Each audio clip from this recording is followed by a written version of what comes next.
بسم الله الرحمن الرحيم. النهارده هعمل ترس بالعجوه.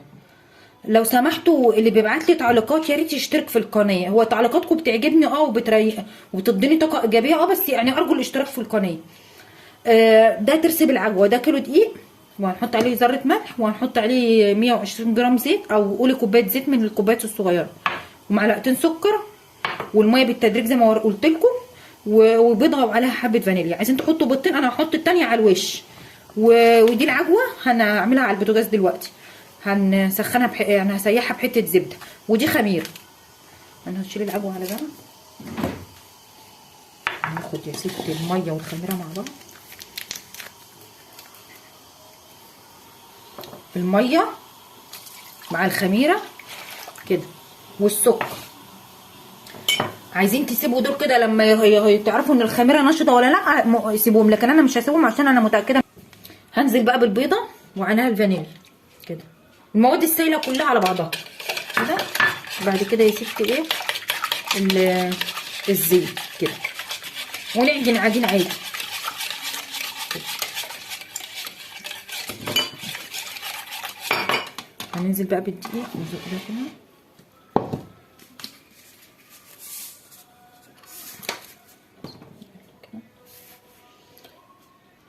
هعجن بقى عجين عادي يعني ايه لحد ما تبقى عجينه معاكم.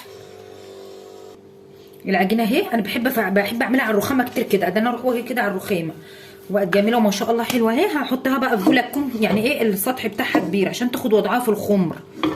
ما احطهاش في البوله اللي انا كنت حاطه فيها صغيره، لا هنغطيها بقى بستريتش او بفوطه.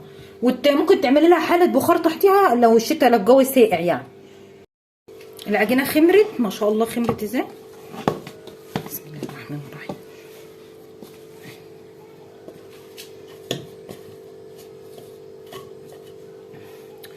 ممكن تكوريها يعني بس تعمليها كور كده تبقى على قد القرصيه اللي انت هتشتغلي فيها كده وتقوم تسهل عليكي تبقى كلها بنفس النظام ده كده. هناخد بقى من اول واحده خمرنا اللي هي دي اللي اول واحده اشتغلنا فيها. نحاول نعمل كده بس بقى عشان نعرف نجيب نزق بس دول كده ونفرد كده. عايزين تحطوا دقيق براحتكم كده. ودي العجوه اللي احنا ايه مصبعينها. هتعملي كده كده تلفي الاتنين على بعض كده. ممكن تلفها كده رول كده كده تقفلي ايه كده اهي.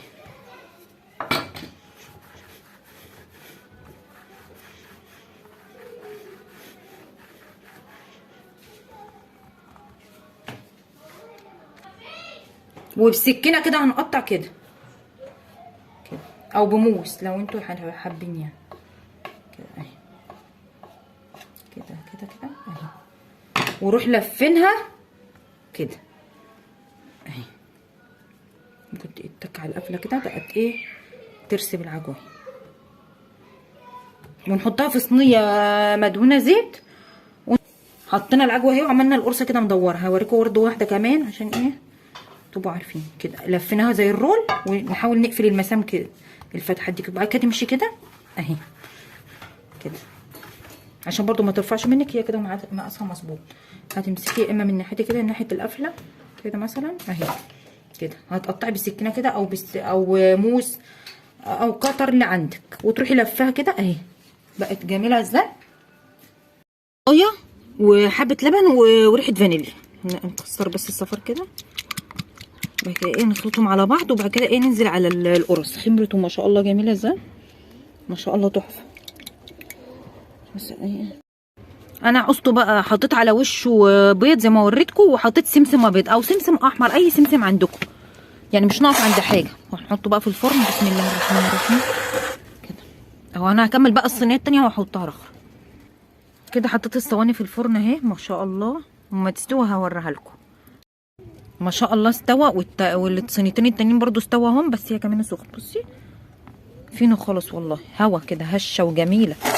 بس انا ايه سايباها برضو ايه على الصهد الاخير برضو ما شاء الله. يعني طالعه من الفرن زي العسل. جميله جميله وطراوه. بصي طراوه فوق ما شاء الله مستويه وجميله ازاي روعه. والله روعه، وتحمير جميل وما شاء الله يعني هوا خالص والله.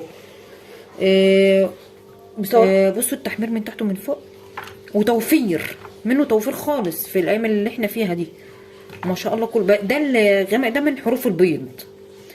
وشيء كوبايه لبن كده جميله، العيل بقى ياخد قيمه غذائيه عاليه جامده.